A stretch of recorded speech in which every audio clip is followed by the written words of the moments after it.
Nenek Afrika ingin membangun rumah bambu. Setelah 100 tahun, itu bisa diturunkan ke cucu untuk menikah. Cucu tahu bahwa nenek akan membangun rumah untuk dirinya sendiri. Rumah tua di depannya adalah rumah tempat Liz tinggal selama 46 tahun. Itu dibangun oleh suami Liz. Kelima anak Liz lahir dan besar di sini. Liz tidak ingin mati di rumah tua. Jadi saya ingin membangun rumah baru. Tapi membangun rumah baru membutuhkan persetujuan kepala desa. Dan itu membutuhkan partisipasi pekerja bangunan yang berpengalaman di desa. Untungnya dia mendapat dukungan dari seluruh desa. Penduduk desa akan menyarankan mengunci rumah untuknya. Pertama, buka rumah tua. Penduduk desa menopang perimeter rumah mereka dengan tongkat. Mencegah rumah terbalik dan runtuh. Kemudian orang-orang di bawah mengangkat rumah. Karena semuanya terbuat dari bambu, sangat ringan dan beberapa orang dapat menyelesaikan relokasi rumah. Rumah tua tidak dibongkar, dan ternak bisa dimasukkan nanti. Setelah rumah tua dipindahkan, kepala desa akan memilih bambu yang cocok untuk membangun rumah. Tidak semua bambu bisa digunakan untuk membangun rumah. Anda harus memilih bambu yang fleksibel dan tahan EUS. Kemudian bambu yang dipilih dikirim ke klip list. Pekerja mulai mengolah bambu. Pisahkan bambu menjadi dua. Amplas posisi empedu tidak langsung. Ini akan membuat bambu cukup fleksibel, cocok untuk merajut. Selanjutnya,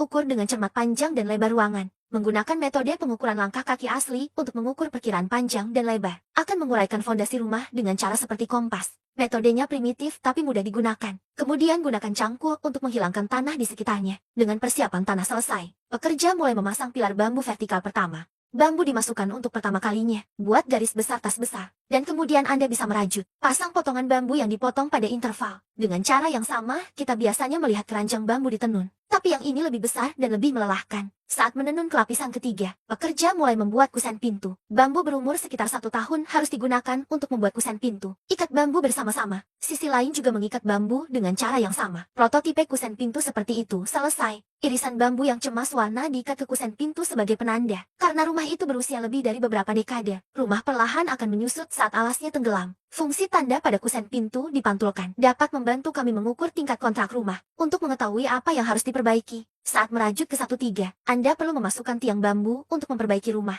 Mencegah deformasi rumah. Ini juga dapat menyediakan platform yang aman bagi pekerja untuk bekerja. Rumah-rumah dibangun lebih cepat dan lebih cepat dari waktu ke waktu. Pekerjaan hari itu selesai dalam waktu singkat. Keesokan paginya, baru saja fajar. Dan para pekerja pergi ke rumah Lais untuk melakukan sisa pekerjaan. Mengetuk bambu dengan sangat hati-hati. Buat celah di tengah sekecil mungkin. Dengan begini rumah akan lebih kuat. Rumah semakin tinggi dan tinggi. Tapi karena rangka bambu bekerja dengan aman, rumah tidak mudah cacat. Dan segera tiba saatnya untuk top out. Dibandingkan dengan rumah lama, rumah baru ini sangat megah. Langkah selanjutnya adalah membuat atap. Gali lubang dengan tongkat untuk memperbaiki titik tengah. Menginjak bambu. Dan kemudian, mirip dengan cara Anda menenun rumput, menenun atapnya. Jadi atapnya lengkap. Memegang atap untuk topping terakhir, dan kami memanjatnya sedikit demi sedikit. Serahkan atap kepada para pekerja di atas. Para pekerja mengikat atap rumah dengan paku bambu. Kemudian potong gerinda menonjol lainnya. Tubuh utama rumah telah selesai. Dan kemudian membangun wajah depan untuk kaca depan. Pembangunan rumah selesai dengan sangat cepat. Singkirkan semua tiang bambu dari rumah.